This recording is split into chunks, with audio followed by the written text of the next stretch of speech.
ಕಳೆದ ಭಾಗದಲ್ಲಿ ನಾವು ನೋಡಿದ ವಿಷಯ ಅಂತ ಹೇಳಿದ್ರೆ ಕರ್ತನಾದ ಯೇಸು ಅಲ್ಲ, ತಂದೆಯಾದ ದೇವರು ಕೊಡುವಂತ blessing as per the Psalms 23 ಪ್ರಕಾರ ನಮಗೆ ಅದರಲ್ಲಿ ಒಂದಷ್ಟು ಅನುಗ್ರಹಗಳು ದೇವರು ನಮಗೆ ಕೊಟ್ಟಿದ್ದಾರೆ.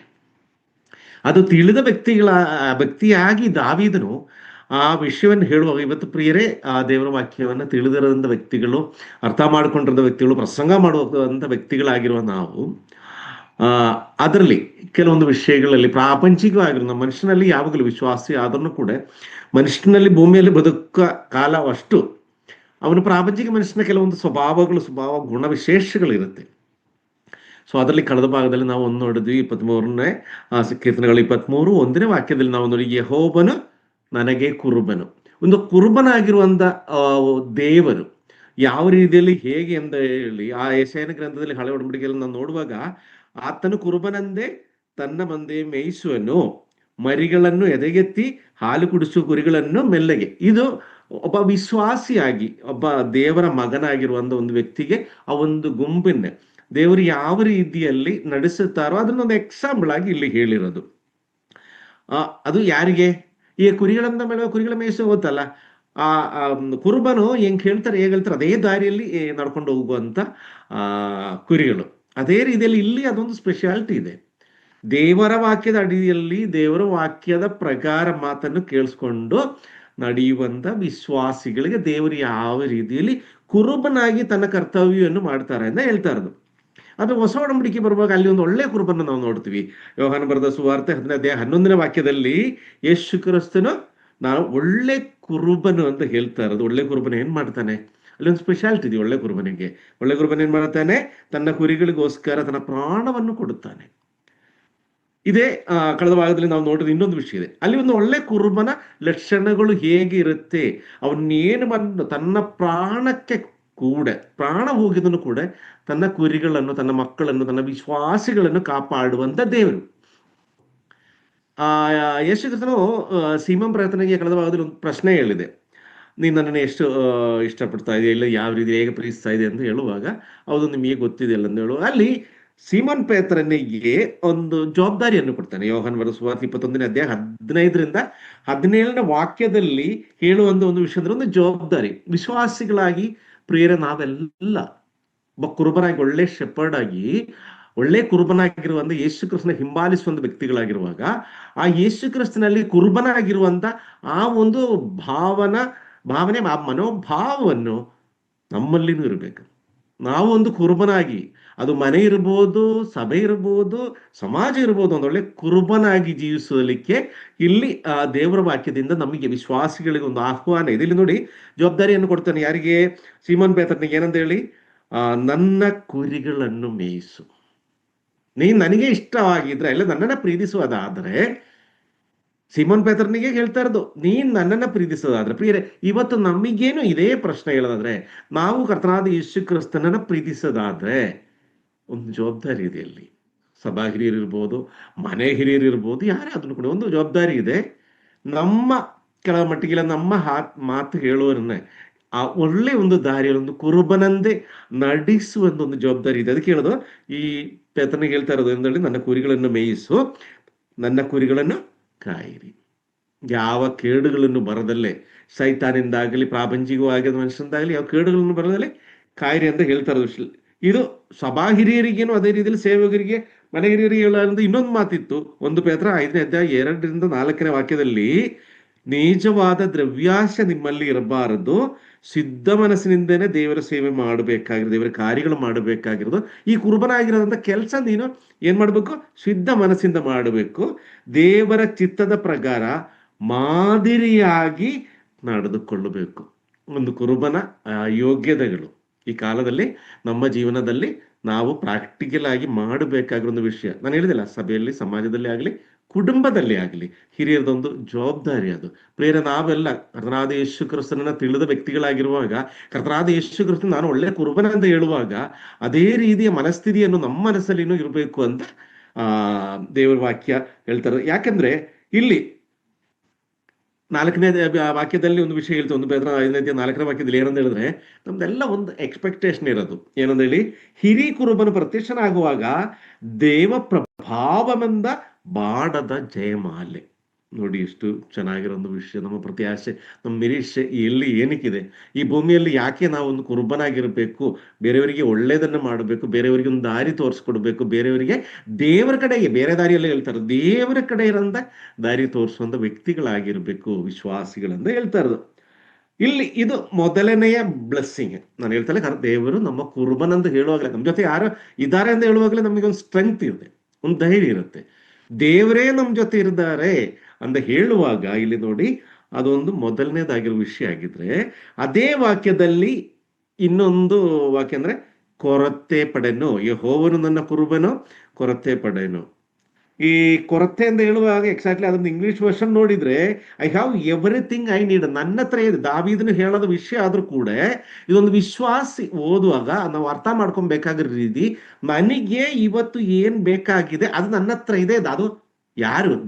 ದೇವರು ನನ್ನ ಕುರುಬನಾಗಿರೋದ್ರಿಂದ ನನಗೆ ಅಗತ್ಯವಾಗಿರೋದೆಲ್ಲ ದೇವರು ನನಗೆ ಕೊಟ್ಟಿದ್ದಾರೆ.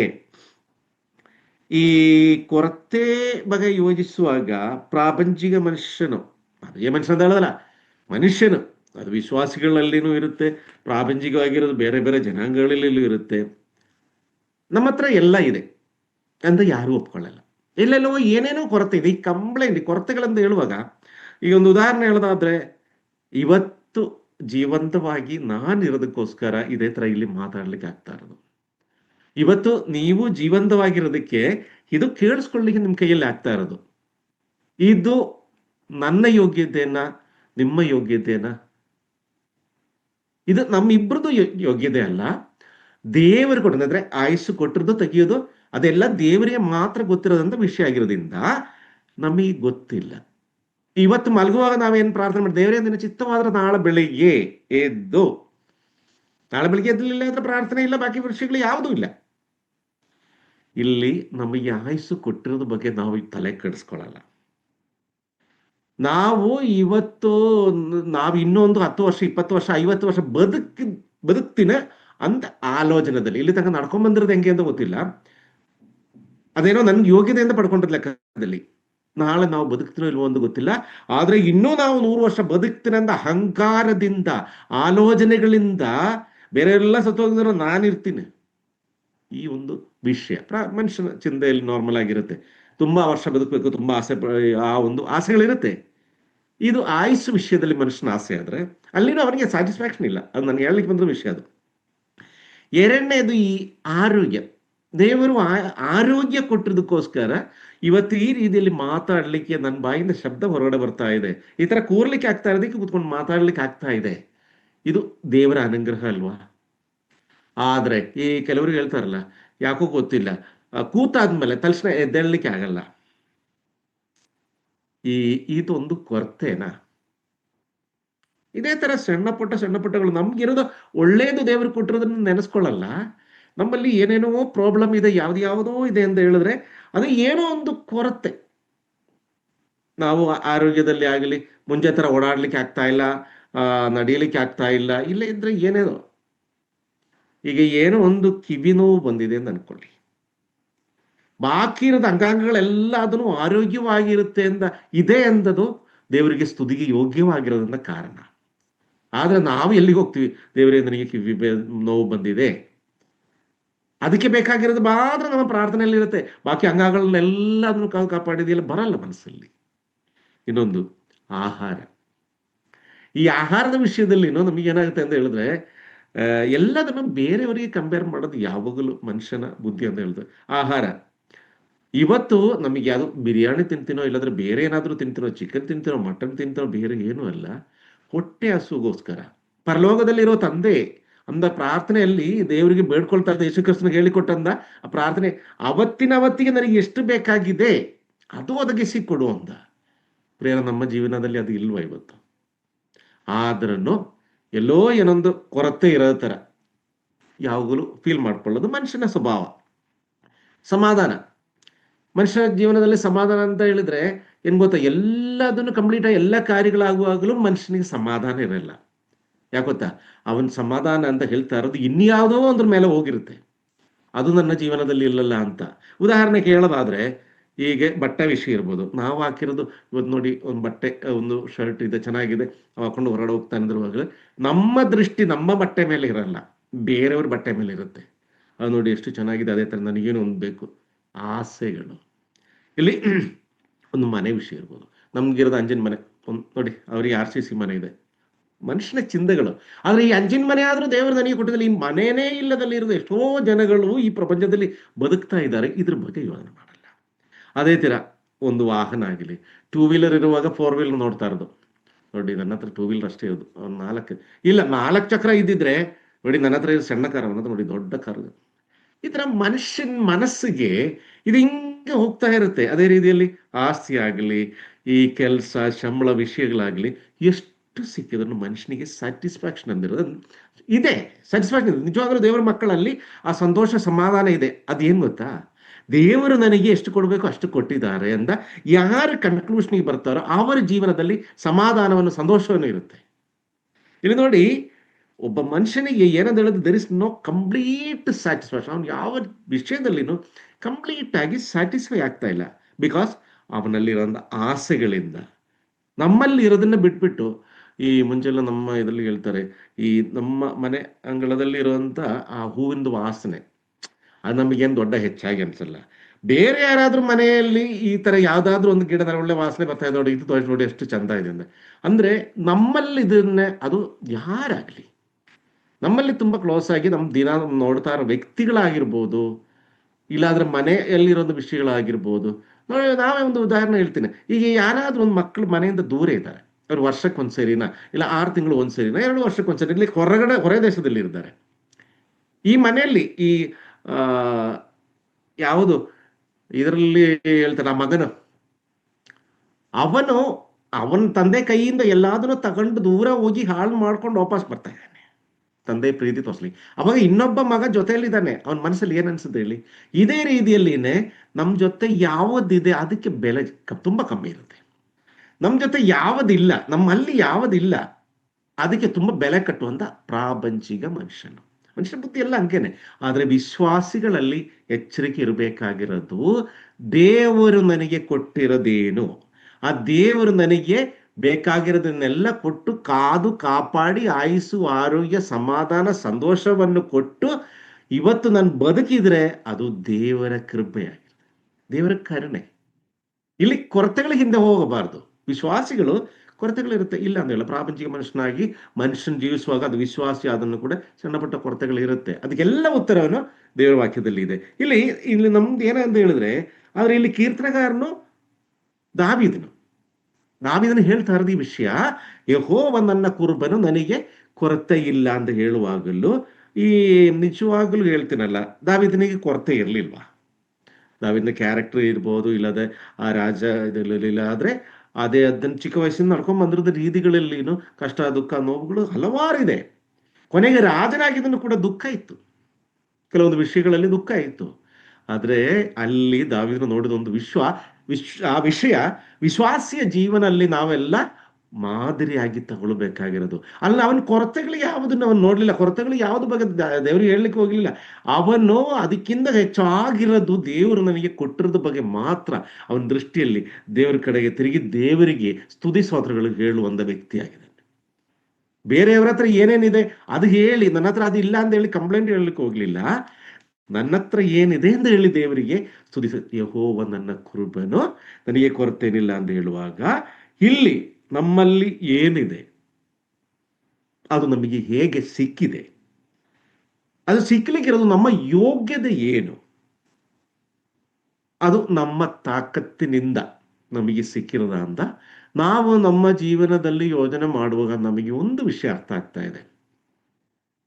ನಾನು 1ನೇ ಕ್ಲಾಸಲ್ಲಿ ಓದ್ತಾ ಇರುವಾಗ ಎಲ್ಲಾದ್ರೂ ಒಂದು ಪ್ರಾಣಿಯಿಂದನ, ಇಲ್ಲಾದ್ರೂ ಒಂದು ಗಾಡಿ ಆಕ್ಸಿಡೆಂಟ್ ನಾನು ತೀರಿ ಹೋಗಿದ್ರೆ ಇಲ್ಲಿ ಬರ್ತಾ ಇರ್ಲಿಲ್ಲ. ನಾನು 10ನೇ ಕ್ಲಾಸ್ ಓದ್ತಾ ಇರುವಾಗ ನಾನು ಸೋತು ಹೋಗಿ ಎಲ್ಲಾದನ್ನು ಇದು ಮಾಡಿದ್ರೆ ನಾನು ಈ ಡಿಗ್ರಿ ಪಡ್ಕೊಳ್ಳಿಕ್ಕೆ ಆಗ್ತಾ ಇರ್ಲಿಲ್ಲ. ಅದೇ ರೀತಿ ಜೀವನದಲ್ಲಿ ಪ್ರಿಯರೇ, ಪ್ರತಿಯೊಂದು ಗಳಿಗೆದಲ್ಲಿನೂ, ಪ್ರತಿಯೊಂದು ದಿವಸದಲ್ಲಿನೂ ದೇವರ ಕರುಣೆಯಿಂದ, ಕೃಪೆಯಿಂದ ದೇವರು ಕೈ ಹಿಡಿದು ನಡೆಸಿ ಇವತ್ತು ನಾವು ಈ ದಿವಸ ಈ ಸಂಜೆ ವೇಳೆಯಲ್ಲಿ ಈ Zoom ಮೀಟಿಂಗಲ್ಲಿ ಕೂತಿರುವಾಗ ಅದು ದೇವರ ಕೃಪೆನೇ. ಅಲ್ಲಿ ಒಂದು ವಿಷಯದಲ್ಲಿ ನಾವು ತುಂಬಾ ಸಂತೋಷ ಪಡ್ಬೇಕು. ಯಾಕಂದ್ರೆ ದಾವೀದನ ಜೊತೆಗೆ ದೇವರಿಂದ ಏನ್ ಕೃಪೆ ಇತ್ತು, ಏನ್ ಕರುಣೆ ಇತ್ತು, ಅದಿವತ್ತು ನಮ್ಮ ಜೊತೆನೂ ಇದೆ. ಇಲ್ಲಿ ನೋಡಿ, ಆ ಲೂಕನ ಬರೆದ ಸುವಾರ್ತೆ 12ನೇ ಅಧ್ಯಾಯ 29, 30, 31. ಲೂಕನ್ ಬರೆದ ಸುವಾರ್ತೆ 12ನೇ ಅಧ್ಯಾಯ 29, 30, 31. ಏನು ಊಟ ಮಾಡಬೇಕು, ಏನು ಕುಡಿಯಬೇಕು ಎಂದು ತವಕ ಪಡಬೇಡ್ರಿ ಮತ್ತು ಅನುಮಾನ ಪಡಬೇಡ್ರಿ. ಇವೆಲ್ಲವುಗಳ ಮೇಲೆ ಇಹಲೋಕದ ಜನಗಳು ತವಕ ಪಡುತ್ತಾರೆ. ಇವು ನಿಮಗೆ ಅವಶ್ಯವೆಂದು ನಿಮ್ಮ ತಂದೆಗೆ ತಿಳಿದದೆ.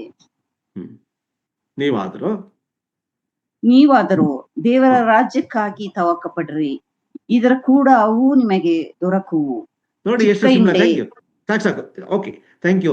ಎಷ್ಟು ಸಿಂಪಲ್ ಆಗಿ ಇದು ನಾನು ಎಕ್ಸ್ಪ್ಲೈನ್ ಮಾಡ್ಬೇಕಾದ್ರೆ ನಿಮಗೆಲ್ಲ ಅರ್ಥ ಆಗಿರೋದು ವಿಷಯ. ಇಲ್ಲಿ ಇವುಗಳೆಲ್ಲ ಯಾವುದು ಹೇಳಿ, ನಾನು ಆಗಲೇ ಹೇಳಿದ ವಿಷಯಗಳೆಲ್ಲ ಎಲ್ಲೋ ಕೊರತೆ ಅಂತ ಹೇಳುವಂತ ವ್ಯಕ್ತಿಗಳು ಯಾರು ಹೇಳಿ? ಅದು ಇಹಲೋಕದ ಜನಗಳು. ಹೌದು, ನಾವು ಇಹಲೋಕದ ಜನಗಳೇ. ಆದ್ರೆ ರಕ್ಷಣೆ ಹೊಂದಿದ ಈಶಸ್ನಾನ ತಗೊಂಡು ಕರ್ತನಾದ ಯೇಸು ಕ್ರಿಸ್ತನನ್ನು ಹಿಂಬಾಲಿಸುವಂತ ವ್ಯಕ್ತಿಗಳಾದ್ಮೇಲೆ ನಾವು ಇಹಲೋಕಕ್ಕೋಸ್ಕರ ತವಕ ಪಡೋದ್ರ ಪರಲೋಕಕ್ಕೋಸ್ಕರ ತವಕ ಪಡುವಂತ ವಿಶ್ವಾಸಿಗಳು. ಹಾಗಿರುವಾಗ ನೋಡಿ, ಏನು ಊಟ ಮಾಡಬೇಕು, ಏನು ಕುಡಿಯಬೇಕು ಎಂದು ತವಕ ಪಡಬೇಕಾಗಿಲ್ಲ. ಯಾಕೆಂತ ಹೇಳಿದ್ರೆ ಇಲ್ಲಿ ನೋಡಿ, ಇವು ನಿಮಗೆ ಅವಶ್ಯವೆಂದು ನಿಮ್ಮ ತಂದೆಗೆ ತಿಳಿದಿದೆ. ನಮಗೆಲ್ಲ ಗೊತ್ತಿರೋದಂಥ ವಿಷಯ. ಚಿಕ್ಕ ವಯಸ್ಸಲ್ಲಿ ನಮ್ಮೆಲ್ಲ ಮನೆಯಲ್ಲಿ ನಾವು ಸ್ಕೂಲಿಗೆ ಹೋಗುವಾಗಲಾಗ್ಲಿ, ನಾವೆಲ್ಲಾದ್ರೂ ಏನಾದ್ರು ಹೋಗುವಾಗ ಮಗನಿಗೆ ಮಗಳಿಗೆ ಏನ್ ಬೇಕು ಅಂದ ತಂದೆ ತಾಯಿಗಳಿಗೆ ಗೊತ್ತಿರುತ್ತೆ. ಅದು ಮಗ ಬಂದು ಹೇಳಬೇಕು, ಮಗಳು ಬಂದ ಅದನ್ನು ಕಾಯ್ತಾರೆ ಅವರು. ಒಂದು ಹೇಳೋದಕ್ಕಿಂತ ಮುಂಚೆ ಬೇಡ ಅಂತ ಲೆಕ್ಕದಲ್ಲಿ. ಇಲ್ಲಿ ಇದೇ ರೀತಿಯಲ್ಲಿ ಒಂದು ತಂದೆ ತಾಯಿ ತನ್ನ ಮಗುಗೆ ಏನೇನ್ ಬೇಕಾಯ್ತು, ಏನ ಆಹಾರ ಕೊಡಬೇಕು, ಏನ್ ಬಟ್ಟೆ ಕೊಡಿಸ್ಬೇಕು, ಈ ಸ್ಕೂಲ್ಗೆ ಹೋಗ್ಲಿಕ್ಕೆ ಏನ್ ಕೊಡಿಸ್ಬೇಕು ಅಂತದೆಲ್ಲ ತಿಳಿದ ವ್ಯಕ್ತಿಗಳಾಗಿ ಹೇಗೆ ಪ್ರಾಪಂಚಿಕ ಮನುಷ್ಯನಿಗೆ ನೋಡುವ ಸ್ವರ್ಗೀಯ ತಂದೆಯು ಏನ್ ಮಾಡ್ತಾರೆ ಅಂತ ಹೇಳಿದ್ರೆ, ಇಲ್ಲಿ ಇವು ನಿಮಗೆ ಆವಿಷ್ಯವೆಂದು ನಿಮ್ಮ ತಂದೆಗೆ ಮುಂಜಾನೆ ಗೊತ್ತಿದೆ. ಅದಕ್ಕೆ ಹೇಳ್ತಾ ಇರೋದು, ಊಟ ಮಾಡೋದ ವಿಷಯದಲ್ಲಿ ಆಗಲಿ, ಏನ್ ಕುಡಿಯೋ ವಿಷಯದಲ್ಲಿ ನೀವು ತಗೊಳ್ಬೇಡಿ. ಮತ್ತೆ ನೀವು ಏನ್ ಮಾಡ್ಬೇಕಲ್ಲಿ ನಿಜವಾಗ್ಲೂ ವಿಶ್ವಾಸಿಗಳು ಏನ್ ಮಾಡ್ಬೇಕಾಗಿರೋದು ಸಿಂಪಲ್ ಆಗಿ ಹೇಳೋದು 31ನೇ ವಾಕ್ಯದಲ್ಲಿ, ನೀವಾದರೂ ದೇವರ ರಾಜ್ಯಕ್ಕಾಗಿ ತವಕ ಪಡ್ರಿ.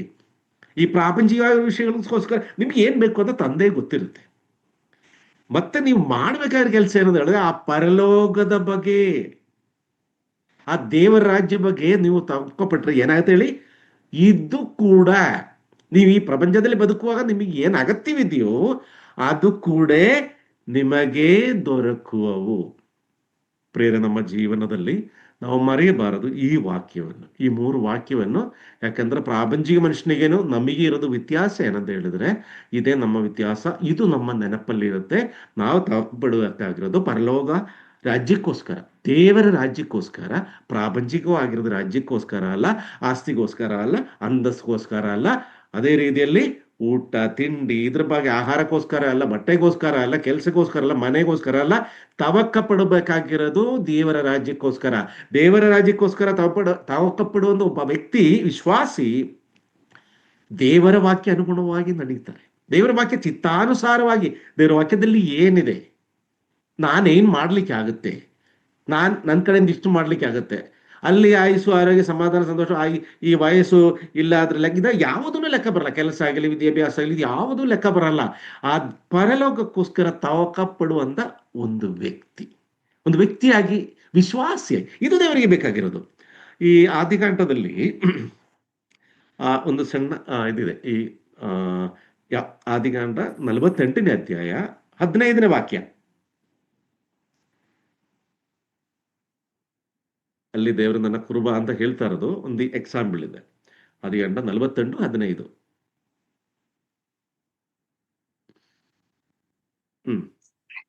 ಯೋಸೇಫನನ್ನು ಆಶೀರ್ವದಿಸಿ, ನನ್ನ ಪಿತೃಗಳಾದ ಅಬ್ರಾಮ್, ಇಸಾಕರು ಸೇವಿಸಿದ್ದ ದೇವರಾಗಿಯೂ ನನ್ನನ್ನು ಚಿಕ್ಕಂದಿನಿಂದ ಈ ದಿನದವರೆಗೂ ಪರಾಂಬರಿಸುತ್ತಾ ಬಂದ ದೇವರಾಗಿಯೂ ನನ್ನನ್ನು ಎಲ್ಲಾ ಕೇಡುಗಳಿಂದ ತಪ್ಪಿಸಿ ಕಾಪಾಡುತ್ತಾ ಬಂದ ದೂತನಾಗಿಯೂ ಇರುವಾತನು ಈ ಹುಡುಗರನ್ನು ಆಶೀರ್ವದಿಸಲಿ.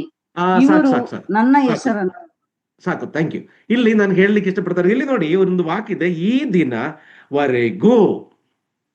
ಈ ದಿನವರೆಗೆ ಎಂದು ಹೇಳಿದ್ರೆ ನಾವು ಇವತ್ತು ಈ ದಿವಸ, ಈ ಭಾನುವಾರ, ಈ ಆಗಸ್ಟ್ 2ನೇ ತಾರೀಕಿಗೆ 2026ರಲ್ಲಿ ಈ ದಿನವರೆಗೂ ಎಲ್ಲಿಂದ, ಚಿಕ್ಕ ವಯಸ್ಸಿಂದ ಇಲ್ಲಿ ತನಕ ಕಾದು ಕಾಪಾಡಿದ ಅದೇ ದೇವರನ್ನು ಈ ಮಕ್ಕಳನ್ನು, ಇಲ್ಲಿ ನೋಡಿ ಅಲ್ಲಿ ಇನ್ನೊಂದಿದೆ, ಪರಾಂಬರಿಸಿ ಪರಾಂಬರಿಸುತ್ತಾ ಬಂದ ದೇವರು ಅಂದ್ರೆ, ಅಲ್ಲಿ ಇಂಗ್ಲಿಷ್ ವರ್ಷನ್ ಅಲ್ಲಿ ಇರೋದು the God who has been my shepherd, ನನ್ನ ಕುರುಬನಾಗಿರುವಂತ ದೇವರು.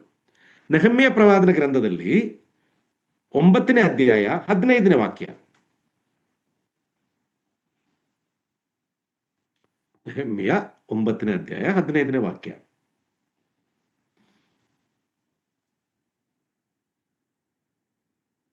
ಹೆಜ್ಕಿಯ. ನೆಹಮ್ಯ ಹ್ಮ್, ಹ್ಮ್.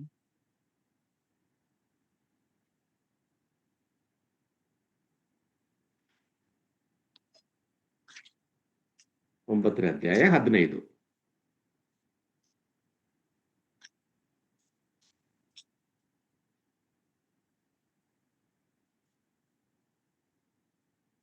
ಸಿಗಲಿಲ್ವಾ? ನಾನೇ ಓದ್ತೇನೆ. 9:15. ಅವರು ಹಸಿದಾಗ ಆಕಾಶದಿಂದ ಆಹಾರವನ್ನು ಕೊಟ್ಟು, ಬಾಯಾರಿದಾಗ ಬಂಡೆಯೊಳಗಿಂದ ನೀರನ್ನು ಬರಮಾಡಿ, ಪ್ರಮಾಣ ಪೂರ್ವಕವಾಗಿ ವಾಗ್ದಾನ ಮಾಡಿದ ದೇಶದಲ್ಲಿ ನೀವು ಸೇರಿ ಅದನ್ನು ಸ್ವಾಧೀನ ಮಾಡಿಕೊಳ್ಳಿರಿ ಎಂದು ಅವರಿಗೆ ಆಜ್ಞಾಪಿಸಿದ್ದೆ. ಇಲ್ಲಿ ಅವರು ಹಸಿದಾಗ ಇಸ್ರೇಲ್ ಜನಾಂಗ ಬಗ್ಗೆ ಹೇಳ್ತಾ ಇರೋದು ವಿಷಯ. ಅದೇ 16ನೇ ವಾಕ್ಯದಲ್ಲಿ ಏನಾಗಿದೆ, ಇಷ್ಟೆಲ್ಲ ಅವ್ರಿಗೆ ಏನ್ ಬೇಕು ಅಂತ ಎಲ್ಲ ಕೊಟ್ಟು ಅವ್ರನ್ನ ಕಾದು ಕಾಪಾಡಿ ನಿಮಗೆ ಇಂಥ ದೇಶವನ್ನು ಕೊಡ್ತೀನಂತ ವಾಗ್ದಾನ ಮಾಡಿದ ಪ್ರಕಾರ ಎಲ್ಲ ಮಾಡಿ ಅಂತ ಹೇಳುವಾಗ 16ನೇ ವಾಕ್ಯದಲ್ಲಿ ಬರುವಾಗ, ಆದ್ರೂ ನಮ್ಮ ಪಿತೃಗಳು ಗರ್ಭಿಗಳಾಗಿ ಹಠ ಹಿಡಿದು ನಿನ್ನ ಆಜ್ಞೆಗಳಿಗೆ ಅವಿಧೇಯರಾದರು. ಪ್ರಿಯರೇ, ಎಷ್ಟೋ ಸರಿ ನಾವು ಹೇಳ್ತೀವಿ, ನಮ್ಮ ಪ್ರಾರ್ಥನೆಗಳಿಗೆ ಯಾಕೆ ದೇವರು ಉತ್ತರ ಕೊಡ್ತಾ ಇಲ್ಲ, ಇಲ್ಲಾಂದ್ರೆ ಯಾವಾಗಲೂ ಯಾಕೆ ನಮ್ಮ ಜೀವನದಲ್ಲಿ ದುಃಖ, ಅಸಮಾಧಾನ, ಅಸಂತೋಷ ಒಂದಲ್ಲಾದ್ರೂ ಒಂದು ಬರ್ತಾ ಇರ್ತದೆ. ಇಲ್ಲಿ ನಮ್ಮನ್ನ ನಾವು ಪರಿಶೋಧಿಸಬೇಕಾಗಿರೋದು ಇಷ್ಟೇ ವಿಷಯ. ಎಲ್ಲಾದ್ರೂ ಒಂದ್ ಕಡೆ ದೇವರು ನಮ್ಮನ್ನ ಚೆನ್ನಾಗಿಟ್ಟಿರೋ ಸಂದರ್ಭದಲ್ಲಿ, ದೇವರು ನಮಗೆ ಒಳ್ಳೆ ಆಯುಸ್ಸು, ಆರೋಗ್ಯ, ಸಮಾಧಾನ, ಆಸ್ತಿ, ಅಂತಸ್ತು ಎಲ್ಲ ಕೊಟ್ಟಿರೋ ಸಂದರ್ಭದಲ್ಲಿ ಈ ಗರ್ಭಿಗಳಾಗಿ ಪಿತೃಗಳು ಮಾಡಿರೋ ತರ ಯಾವುದಾದ್ರೂ ಒಂದು ತಪ್ಪು, ಒಂದು ಮಿಸ್ಟೇಕ್ ನಮ್ಮ ಜೀವನದಲ್ಲಿ ನಮ್ಮನ್ನು ನಾವು ಪರಿಶೋಧಿಸ್ಬೇಕು. ಯಾವ ರೀತಿಯಲ್ಲಿ ನಮ್ಮನ್ನು ನಾವು ಪರಿಶೋಧಿಸಿ ನಮ್ಮನ್ನು ಸರಿಪಡಿಸ್ತೀವಿ ಅದರಲ್ಲಿ ನೋಡಿ. ಆದರೂ ನಮ್ಮ ಪಿತೃಗಳು ಗರ್ಭಿಗಳಾಗಿ ಹಟ್ಟ ಹಿಡಿದು 18ನೇ ವಾಕ್ಯದಲ್ಲಿ ಅವರು ನಮಗೆ ರಕ್ಕದ ಬಸವನನ್ನು ಮಾಡಿಕೊಂಡು, ಇಸ್ರಾಯೇಲರೇ ನಿಮ್ಮನ್ನು ಐಗುಪ್ತದಿಂದ ಕರ್ಕೊಂಡು ಬಂದ ದೇವರು ಇದೆ ಎಂದು ಹೇಳಿ ನಿನ್ನನ್ನು ಅಸಟ್ಟೆ ಮಾಡಿದರು. ಪ್ರಿಯರೇ, ನಮ್ಮ ಜೀವನದಲ್ಲಿ ನಾವು ಯೋಚನೆ ಮಾಡಬೇಕು. ಎಲ್ಲಾದ್ರೂ ಒಂದು ಕಡೆ ನಮ್ಮ ದೇವರಿಗೆ ವಿರುದ್ಧವಾಗಿ, ದೇವರ ವಾಕ್ಯಕ್ಕೆ ವಿರುದ್ಧವಾಗಿ ಒಂದು ಮಾತಾಗಲಿ, ಹೃದಯ ಆಲೋಚನೆಗಳಾಗಲಿ ನಮ್ಮ ಜೀವನದಲ್ಲಿ ಬರುವಾಗ ಈ ಕಷ್ಟ, ದುಃಖ, ನೋವುಗಳು ಮತ್ತೆ ಬರುತ್ತೆ ತಿರುಗಿ. ದೇವರು ನಮ್ಮನ್ನ ಕಾಪಾಡೋದು ಒಂದು ದಿವಸಕ್ಕೋಸ್ಕರ ಅಲ್ಲ, ಆ ಪರಲೋಕೋಸ್ಕರ, ದೇವರ ರಾಜ್ಯಕ್ಕೋಸ್ಕರ ತವಕಪಡ್ರಿ ಎಂದು ಹೇಳುವಾಗ ನಮ್ಮ ಲಕ್ಷ್ಯ, ನಮ್ಮ ಗುರಿ, ನಮ್ಮ ಪ್ರತ್ಯಾಶೆ, ನಿರೀಕ್ಷೆ ಎಲ್ಲವನ್ನು ಅದಕ್ಕೆ ತಕ್ಕದ ರೀತಿಯಲ್ಲಿ ಯೋಗ್ಯತೆ ನಮಗೆ ಇರಬೇಕು. ಇಲ್ಲಿ 19ನೇ ವಾಕ್ಯದಲ್ಲಿ ಕರುಣಾನಿಧಿಯಾದ ನೀನು, ದೇವರು ಏನ್ ಮಾಡಿದೆ ಅಂತ ಹೇಳ್ತಾರದಲ್ಲಿ, ಕರುಣಾನಿಧಿಯಾಯ ನೀನು. ಸಾಧಾರಣ ರೀತಿಯಲ್ಲಿ ಹಿಂಗೆಲ್ಲ ಮಾಡುವಾಗ ಏನಾಗುತ್ತೆ ಹೇಳಿ, ಅವ್ರನ್ನ ಬಿಟ್ಬಿಡ್ತೀವಿ, ಇಲ್ಲಾದ್ರೆ ಬೇಡವೇ ಬೇಡ, ಈ ಜನಾಂಗ ನನಗೆ ಬೇಡ. ಕೆಲವೊಂದು ತಂದೆ ತಾಯಿ ಮಕ್ಕಳನ್ನ ಎಷ್ಟು ಹೇಳಿದನ್ನು ಮಾತುಗಳಲ್ಲ, ಎಷ್ಟು ಹೇಳಿದ್ರು ವಿರುದ್ಧವಾಗಿ ವಿಷಯಗಳೇ ಮಾತಾಡೋದು, ಎಷ್ಟು ಹೇಳಿದ್ರು ವಿರುದ್ಧವಾಗಿ ಕಾರ್ಯಗಳೇ ಮಾಡ್ತಾ ಇರೋದು. ಇಂಥವನ್ನ ಮನೆಗೆ ಕೆಟ್ಟ ಹೆಸರು ಬರ್ತಾರೆ, ಕೆಲವೊಂದು ಮಕ್ಕಳನ್ನ ಆಚೆ ಹಾಕ್ತಾರೆ, ನಿಮ್ ಹೋಗೋದು, ನೀನು ಎಲ್ಲಾದ್ರೂ ಹೋಗೋ ಅಂತ. ಆದ್ರೆ ಇಲ್ಲಿ ತಂದೆಯಾದ ದೇವರು ಆ ಒಂದು ಕುರುಬನಾಗಿ ತನ್ನ ಮಕ್ಕಳನ್ನೇ ಕಾಪಾಡ್ತಾ ಇರೋದು ಯಾವ ರೀತಿಯಲ್ಲಿ ಅಂತ ಹೇಳಿದ್ರೆ, ಕರುಣಾನಿಧಿಯಾಯ ನೀನು ಅವರನ್ನು ಅರಣ್ಯದಲ್ಲಿ ಕೈ ಬಿಡಲಿಲ್ಲ. ಅರಣ್ಯದಲ್ಲಿ ಈ ಕೆಲಸ ಆಗ್ತಾ ಇರೋದು. ಹಗಲಿನಲ್ಲಿ ಅವರಿಗೆ ದಾರಿ ತೋರಿಸ್ತಿದ್ದ ಮೇಘಸ್ತಂಭವು, ರಾತ್ರಿ ವೇಳೆಯಲ್ಲಿ ಅವರು ನಡೆಯೋದಕ್ಕೆ ದಾರಿಯಲ್ಲಿ ಬೆಳಕು ಕೊಡುತ್ತಿದ್ದ ಅಗ್ನಿಸ್ತಂಭವು ಅವರನ್ನು ಬಿಟ್ಟು ಹೋಗಲಿಲ್ಲ. 20ನೇ ವಾಕ್ಯದಲ್ಲಿ ಅವರಿಗೆ ಉಪದೇಶಿಸಲು ನಿನ್ನ ಒಳ್ಳೆ ಆತ್ಮನನ್ನು ಕೊಟ್ಟಿ ಅವರ ಬಾಯಿಂದ ಮನ್ನವನ್ನು ಹಿಂತೆಗೆಯಲಿಲ್ಲ, ಅವರ ಆಹಾರವನ್ನು ತೆಗೆಯಲಿಲ್ಲ. 21ನೇ ವಾಕ್ಯದಲ್ಲಿ ಬಾಯಾರಿದಾಗ ಅವರಿಗೆ ನೀರನ್ನು ಕೊಟ್ಟು 40 ವರ್ಷ ಅವರನ್ನು ಅರಣ್ಯದಲ್ಲಿ ಸಾಕುತ್ತಾ ಇದ್ದಿ, ಅವರಿಗೆ ಯಾವ ಕೊರತೆಯೂ ಇರಲಿಲ್ಲ. ಎಲ್ಲಿಂದ ಕರ್ಕೊಂಬಂದೆ? ಅವರಲ್ಲಿ ಆಹಾರ ಇಲ್ಲ, ಕುಡಿಯಕ್ಕೆ ನೀರಿಲ್ಲ, ಒಂದು ನೆರಳು ಕೂಡ ಇಲ್ಲ. ಅಂತ ಸಂದರ್ಭದಲ್ಲಿ ರಾತ್ರಿಯಲ್ಲಿ ಬೆಳಕಾಗಿಯೂ ಹಗಲತ್ತು ಈ ಮೇಘ ಸ್ತಂಭವಾಗಿಯೂ ಅವ್ರನ್ನ ಕಾದು ಕಾಪಾಡಿ ಆಹಾರವನ್ನು ನೀರನ್ನು ಕೊಟ್ಟು ಕಾದು ಕಾಪಾಡಿರೋ ದೇವ್ರೇನೆ ನಮಗೆ ಹೇಳ್ತಾ ಇರೋದು, ಏನ್ ತಿನ್ಬೇಕು ಏನ್ ಕುಡಿಬೇಕು ಅಂತ ಹೇಳಿ ನೀವು ಕಪ್ಪಡಬೇಕಾಗಿಲ್ಲ, ಯಾಕಂದ್ರೆ ನಾನಿದ್ದೀನಿ ಕುರುಬನಾಗಿ. ನಿನಗೊಂದು ಕೊರತೆಯೂ ಇಲ್ಲದೆಲ್ಲ ನೋಡ್ಕೊಳ್ಬೇಕಾಗಿರೋದು ನನ್ನ ಜವಾಬ್ದಾರಿ ಅಂದ ದೇವರು ವಾಗ್ದಾನವಿಲ್ಲಿ ಹೇಳ್ತಾ ಇರೋದು. ಇಲ್ಲಿ ನೋಡಿ, ಯಾವ ಕೊರತೆ ಇರಲಿಲ್ಲ, ಅವರ ಬಟ್ಟೆಗಳು ಜೀರ್ಣವಾಗಲಿಲ್ಲ, ಕಾಲುಗಳು ಬಾದು ಹೋಗಲಿಲ್ಲ. ಪ್ರಿಯರ ನೋಡಿಲ್ಲಿ, ನಮಗೆ ಎಲ್ಲ ಒಂದು ಬಟ್ಟೆ ಅಂತ ಹೇಳಿದ್ರೆ ಈ ಕಾಲದಲ್ಲಿ 1 ವರ್ಷ ಹೋಗ್ಲಿ ಬಿಡಿ, 1 ವರ್ಷ ಅಂತ ಹೇಳಿದ್ರೆ 1 ವರ್ಷ ಅಲ್ಲ, 6 ತಿಂಗಳಿಗೆ ಅದು ಹಳೇದಾಗುತ್ತೆ. ಕೆಲವರೆಲ್ಲ ಅಂತ ಹೇಳಿದ್ರೆ 1-2-3 ಸೇರಿ ಎಲ್ಲಾದ್ರೂ ಹಾಕಿದ್ರೆ ಅದು ಮುಗೀತು, ಹಳೇದು. ಇನ್ನೇ ಬೇರೆ ಎಲ್ಲಾದ್ರೂ ಹೋದ್ರೆ ಹೊಸದೇ ಬೇಕು. ಈ ಟೆಕ್ನಾಲಜಿನ ಇಲ್ಲ ಇದೇ ತರ ಯಾವುದು ಅವೈಲೇಬಲ್ ಇಲ್ಲದಲ್ಲ ಅಂತ ಆ ಮರುಭೂಮಿಯಲ್ಲಿ, ಆ ಅಡವಿಯಲ್ಲಿ ಏನಾಗಿದೆ ಹೇಳಿ, ಅಲ್ಲಿ ಅವರದ್ದು ಬಟ್ಟೆ ಯಾವ ಕೇಡು ಆಗೋದಿಲ್ಲ, ಯಾವ ತೊಂದರೆಯೂ ಆಗೋದಿಲ್ಲ, ಯಾವ ರೀತಿಯಲ್ಲಿ ಕಿತ್ತು ಹೋಗೋದಿಲ್ಲ ಕಾಪಾಡಿದವ್ರ ಕಾಲಿಗೆ ಯಾವ ರೀತಿಯಲ್ಲಿ ತೊಂದರೆ ಆಗೋದಿಲ್ಲ ಕಾಪಾಡಿದೆ ಅಂತ ನೋಡುವಾಗ 40 ವರ್ಷ ಕಾಲ. ಧರ್ಮೋಪದೇಶ ಕಾಂಡ 8ನೇ ಅಧ್ಯಾಯ 3ನೇ ಅಧ್ಯಾಯದಲ್ಲಿ ಮನುಷ್ಯರು ಆಹಾರ ಮಾತ್ರದಿಂದಲ್ಲ ಯೆಹೋವನ ಬಾಯಿಂದ ಹೊರಡುವ ಪ್ರತಿಯೊಂದು ಮಾತಿನಿಂದಲೂ ಬದುಕುತ್ತಾರೆಂಬುದು ನಿಮಗೆ ತಿಳಿಯುವಂದೇ. ಈ 40 ವರ್ಷ ಯಾಕೆ ಇವರನ್ನ ಈ ರೀತಿಯಲ್ಲಿ ಸುಚ್ಚ ಅಂತ ಹೇಳಿದ್ರೆ, ಇದೇ ರೀತಿಯಲ್ಲಿ ಅಡವಟ ಕೆಲಸಗಳು ಮಧ್ಯದಲ್ಲಿ ಮಾಡ್ತಾ ಇದ್ರು. ದೇವರ ದಾರಿಯಿಂದ ಅವ್ರ ಸ್ವಂತ ದಾರಿ ಹೋಗ್ತಾ ಇದ್ರು. ಅವರಿಗೆ ಒಬ್ಬ ಬಸವನ ಬೇಕಿತ್ತು. ಏನಕ್ಕೆ ಹೇಳಿ, ಆ ಕಾಲದಲ್ಲಿ ಬಸವನ ಇಲ್ಲಾಂದ್ರೆ ವಿಗ್ರಹ ಅಂತ ಹೇಳುವಾಗ ಅದಕ್ಕೆ ಒಂದು ಉತ್ಸವ ಇರುತ್ತೆ, ಒಂದು ಹಬ್ಬ ಇರುತ್ತೆ. ಅದಕ್ಕೋಸ್ಕರ ತಿನ್ನಲಿಕ್ಕೇನು ಕುಡಿಯಲಿಕ್ಕೇನು ಡ್ಯಾನ್ಸ್ ಮಾಡ್ಲಿಕ್ಕೋಸ್ಕರ ಅವ್ರಿಗೊಂದು ವಿಗ್ರಹ ಬೇಕಾಗಿರೋದು, ಆರಾಧನೆ ಮಾಡ್ಲಿಕ್ಕೆ ವಿಗ್ರಹ ಎಲ್ಲ ಬೇಕಾಗಿರೋದು. ಮನುಷ್ಯನ ಚಿಂದ, ಪ್ರಾಪಂಚಿಕ ಮನುಷ್ಯನ ಚಿಂತಗಳು ಯಾವಾಗಲೂ ಅವನ ಶರೀರಕ್ಕೆ ಸಂತೋಷ ಕೊಡುವಂತ ಕಡೆ ಜಾಸ್ತಿ ಗಮನ ಇರುತ್ತೆ. ಆತ್ಮನಿಗೆ ಇಲ್ಲಾದ್ರೆ ಆತ್ಮೀಯ ವಿಚಾರಗಳಿಗೆ, ಒಳಗಡೆ ಇರುವಂತ ಪವಿತ್ರಾತ್ಮನಿಗೆ ಸಂತೋಷ ಕೊಡುವಂತ ಕಾರ್ಯಗಳ ಬಗ್ಗೆ ಸ್ವಲ್ಪ ಮಾತ್ರ ಯೋಚನೆ ಮಾಡ್ತಾರೆ. ಈ ವಾರದಲ್ಲಿ 6 ದಿವಸನೂ ಬೇರೆ ಬೇರೆ ವಿಷಯಗಳಲ್ಲಿ ಹೋಗಿ ಈ ಮೊದಲನೇ ದಿವಸ ಮಾತ್ರ ದೇವರಿಗೆ ಬಾಕಿ ಇರೋದು 6 ದಿವಸವನ್ನು ಪ್ರಾಪಂಚಿಕವಾಗಿರೋ ಜೀವನಕ್ಕೋಸ್ಕರ. ಮನುಷ್ಯನ ಇಷ್ಟ ಅದು, ಮನುಷ್ಯನ ಸೃಷ್ಟಿಯಲ್ಲಿ ಬಂದಿರೋದಂತ ಒಂದು ಪ್ರಾಬ್ಲಮ್ ಅದು. ಇಲ್ಲಿ ನೋಡಿ, ತಿಳಿಯುವಂತೆ ಅವರಿಗೆ ಏನ್ ಬರುವಂತ, ನಿಮಗೆ ತಿಳಿಯುವಂತೆ ಬುದ್ಧಿ ಬರಲಿ ಅಂತ ಹೇಳಿ ಆತನು ನಿಮ್ಮನ್ನು ಕಷ್ಟಕ್ಕೆ ಒಳಪಡಿಸಿ ಹಸಿವೆಯಿಂದ ಬಳಲಿಸಿ ನಿಮಗೂ ನಿಮ್ಮ ಪೂರ್ವಿಕರಿಗೂ ಗೊತ್ತಿಲ್ಲದ ಮನ್ನವನ್ನು ಕೊಟ್ಟು ಪೋಷಿಸಿದನು. ಅಷ್ಟೆಲ್ಲ ಸುತ್ತಾದ್ಮೇಲೆ ಮಕ್ಕಳಿಗೆ ಬುದ್ಧಿ ಬಂದಿದೆ, ಗೊತ್ತಾಗಿದೆ, ಅವರಿನ್ನು ಸರಿಯಾಗಿ ನಡೀತಾರೆ ಅಂತ ಹೇಳಿ ಮನ್ನಾ ಕೊಟ್ಟೆ. 4ನೇ ವಾಕ್ಯದಲ್ಲಿ 8ನೇ ಅಧ್ಯಾಯ ಧರ್ಮೋಪದೇಶ 4ನೇ ವಾಕ್ಯದಲ್ಲಿ, ಈ 40 ವರ್ಷ ನಿಮ್ಮ ಮೈ ಮೇಲಿದ್ದ ಉಡುಪು ಜೀರ್ಣವಾಗಲಿಲ್ಲ, ನಿಮ್ಮ ಕಾಲುಗಳು ಬಾದು ಹೋಗಲಿಲ್ಲ. 5ನೇ ವಾಕ್ಯದಲ್ಲಿ, ತಂದೆ ಮಗನನ್ನು ಹೇಗೂ ಹಾಗೆ ನಿಮ್ಮ ದೇವರಾದ ಯೆಹೋವನು ನಿಮ್ಮನ್ನ ಶಿಕ್ಷಿಸುತ್ತಾ ಬಂದೆನೆಂಬುದು ನೀವು ಆಲೋಚಿಸಿಕೊಂಡು. 6ನೇ ವಾಕ್ಯದಲ್ಲಿ ಬರುವಾಗ, ಆತನ ಆಜ್ಞೆಗಳನ್ನು ಅನುಸರಿಸುವವರಾಗಿ ಆತನ ಹೇಳಿದ ಮಾರ್ಗದಲ್ಲೇ ನಡೆದು ಆತನಲ್ಲಿ ಭಯಭಕ್ತಿ ಉಳ್ಳವರಾಗಿರೋ ದೇವರು ಇಷ್ಟಪಡ್ತಾ ಇರೋದಿದೆ. ಇಷ್ಟೇ ಬೇಕಾಗಿರೋದು ಆಕ್ಚುಲಿ. ಏನಂದ, ದೇವರ ಆಜ್ಞೆಗಳನ್ನು ಅನುಸರಿಸಿ ಆತನ ಹೇಳಿದ ಮಾರ್ಗದಲ್ಲಿ ಆತನಲ್ಲಿ ಭಯಭಕ್ತಿ ಉಳ್ಳವರಾಗಿ ಪರಲೋಕಕ್ಕೋಸ್ಕರ ತವಕ ಪಡುವಂತ ವ್ಯಕ್ತಿಗಳಾಗಿದ್ರೆ ಪ್ರಿಯರೇ, ಈ 3 ವಿಷಯವನ್ನು ನಮ್ಮ ನಿತ್ಯ ಜೀವನದಲ್ಲಿ ನಾವು ಅಳವಡಿಸಬೇಕು.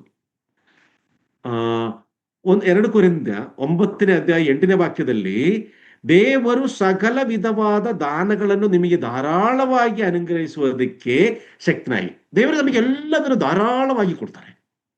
ಆದ್ರೆ ನಮ್ಮ ಬುದ್ಧಿ ಏನು, ಇವನ್ ಕಾಣಿಕೆ ವಿಷಯದಲ್ಲಿ ಕೂಡ ನಮ್ಮ ಬುದ್ಧಿ ಏನಂತ ಹೇಳಿದ್ರೆ, ದೇವರಿಗೆಲ್ಲ ಸಾಕು, ದೇವರಿಂದ ಎಷ್ಟು ಬೇಕಾದ್ರೂ ನಾವು ಇಲ್ಲಿ ಇಸ್ಕೋಬಹುದು, ಅಲ್ಲಿಗೆ ಕೊಡ್ಲಿಕ್ಕೆ ಮಾತ್ರ ಸ್ವಲ್ಪ ಕಷ್ಟ, ಸ್ವಲ್ಪ ಬೇಜಾರಾಗುತ್ತೆ. ನಾನೇ ದುಡಿಮೆ ಮಾಡೋ ದುಡ್ಡು ನಾನೇ ದುಡಿಮೆ ಮಾಡೋದು, ನನಗೆ ಈ ಕೆಲಸ ಕೊಡಿಸಿರೋದಾರು, ಈ ಯೋಗ್ಯತೆ ಕೊಡಿಸಿರೋದಾರು, ಈ ಎಜುಕೇಶನ್ ಕೊಡಿಸಿರೋದಾರು, ಇದೆಲ್ಲ ನನಗೆ ಸಿಗ್ಲಿಕ್ಕೋಸ್ಕರ ನನ್ನ ಬುದ್ಧಿಯಿಂದ ನನ್ನ ಇದೊಂದಲ್ಲ, ಎಲ್ಲೋ ಬಿದ್ದು ಹೋಗ್ಬೇಕಾಗಿರೋದು ನಾನು.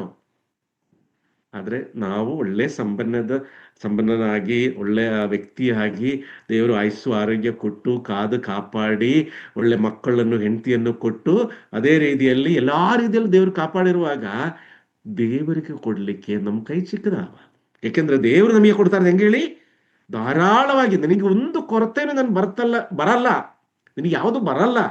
ಆ ರೀತಿಯಲ್ಲಿ ಹೇಳುವಾಗ ಆ ಧಾರಾಳವಾಗಿ ಅನುಗ್ರಹಿಸುವಂತ ದೇವರಿಗೆ ಇಲ್ಲಿ ನೋಡಿ, ಶಕ್ತನಾಗಿದ್ದರಿಂದ ನೀವು ಯಾವಾಗಲೂ ಎಲ್ಲಾ ವಿಷಯಗಳಲ್ಲಿ ಪರಿಪೂರ್ಣತೆ ಉಳ್ಳವರಾಗಿ ಸಕಲ ಸತ್ಕಾರ್ಯಗಳನ್ನು ಹೇರಳವಾಗಿ, ದೇವರು ಧಾರಾಳವಾಗಿ ಕೊಡ್ತಾ ಇರುವಾಗ ನಾವಂಗೆ ಹೇರಳವಾಗಿ ಕೊಡಬೇಕಾಗಿರೋದು ದೇವರ ಚಿತ್ತವಾಗಿ ದೇವರ ವಾಕ್ಯ ಹೇಳ್ತಾ ಇದೆ. ಕೀರ್ತನೆಗಳು 84:10 10, 11, 2 ಒಟ್ಟಿಗೆ ಇದರಲ್ಲಿ ಬಂದಿರೋದು. ಯೆಹೋವ ದೇವರು ಸೂರ್ಯನು ಗುರಾಣಿಯೂ ಆಗಿದ್ದಾನಲ್ಲ, ಯೆಹೋವನ ಕೃಪೆಯನ್ನು ಘನವನ್ನು ಅನುಗ್ರಹಿಸುವನು, ಆತನ ಸದ್ಭಕ್ತರಿಗೆ ಯಾವ ಶುಭವನ್ನು. ನೋಡಿ, ಆತನ ಸದ್ಭಕ್ತರಂತ ಹೇಳುವಾಗ ಯಾರು ಹೇಳಿ? ಆಗಲೇ ಹೇಳಿದ 3 ವಿಷಯ ಯಾವ್ದು ಹೇಳಿ? ಆ 3 ವಿಷಯ ಅಂತ ಹೇಳಿದ್ರೆ, ಒಂದು, ಆತನ ಆಜ್ಞೆಗಳನ್ನು ಅನುಸರಿಸಿ ಹೇಳಿದ ಮಾರ್ಗದಲ್ಲಿ ಆತನಲ್ಲಿ ಭಯಭಕ್ತಿಯಿಂದ ನಡೆಯುವಂತ ವಿಶ್ವಾಸಿಗಳು.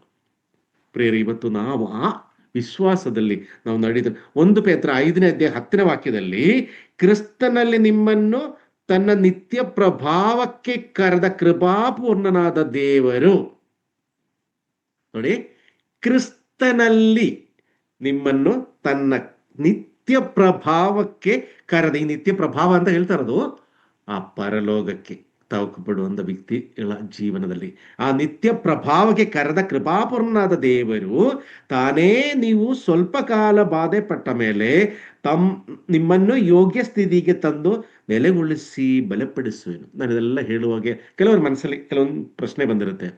ನನ್ನ ಜೀವನದಲ್ಲಿ ನಾನು ಮದುವೆ ಆಗಲಿಂದೇ ನನಗೆ ಕಷ್ಟ ಏನೇ ಇರೋದು, ಇಲ್ಲ ಹುಟ್ಟುವಾಗಲಿಂದೇನೇ ನನಗೆ ಕಷ್ಟ ಇರೋದು, ಇಡೀ ಜೀವನ ಪೂರ್ತಿ ನನಗೆ ಹಿಂಗೇನಾ, ನನಗೆ ಇದೇ ಥರ ಅಸಮಾಧಾನ, ಅಸಂತೋಷ, ಇಲ್ಲಾಂದ್ರೆ ಏನಾದರೂ ಒಂದು ರೋಗಗಳು ಕುಟುಂಬದಲ್ಲಿ ಒಂದಲ್ಲ ಈ ಥರ ಬರ್ತಾ ಇರ್ತೀನಲ್ಲ. ವಿಶ್ವಾಸ ನಿಜವಾದ ಯೋಗ್ಯವಾಗಿರುವಂಥ ರೀತಿಯಲ್ಲಿ ಜೀವಿಸುವಂಥ ವ್ಯಕ್ತಿಗಳ ಜೀವನದಲ್ಲಿನೂ ಇದೇ ಥರ ಪ್ರಶ್ನೆಗಳು ಬರುವಾಗ ಪ್ರಿಯರೇ, ಈ ವಾಕ್ಯ ಇನ್ನೊಂದು ಸೇರಿ ಓದಿ 1 ಪೇತ್ರ 5:10 ವಾಕ್ಯದಲ್ಲಿ, ಕ್ರಿಸ್ತನಲ್ಲಿ ನಿಮ್ಮನ್ನು ತನ್ನ ನಿತ್ಯ ಪ್ರಭಾವಕ್ಕೆ ಕರೆದ ಕೃಪಾಪೂರ್ಣನಾದ ದೇವರು. ನಾವು ಇವತ್ತು ಕ್ರಿಸ್ತನಲ್ಲಿ ಇದ್ರೆ, ಕ್ರಿಸ್ತನಲ್ಲಿದ್ದ ಭಾವವನ್ನು ನಮ್ಮಲ್ಲಿದ್ರೆ, ಕ್ರಿಸ್ತನಲ್ಲಿರುವ ಕುರುಬನ ಮನೋಭಾವನ, ಒಳ್ಳೆ ಕುರುಬನ ಮನೋಭಾವವನ್ನು ನಮ್ಮಲ್ಲಿದ್ರೆ, ದೇವರಾಜ್ಯಕ್ಕೆ ನಾವು ತವಕ ಪಡುವಂತ ವ್ಯಕ್ತಿಗಳಾಗಿ ನಾವಿದ್ರೆ, ಅಲ್ಲಿ ಏನಾಗುತ್ತೆ ನೋಡಿ, ತಾನೇ ನೀವು ಸ್ವಲ್ಪ ಕಾಲ ಬಾಧೆ ಪಟ್ಟ ಮೇಲೆ ನಿಮ್ಮನ್ನು ಯೋಗ್ಯ ಸ್ಥಿತಿಗೆ ತಂದು ನೆಲೆಗೊಳಿಸಿ ಬಲಪಡಿಸೋದು. Praise the lord.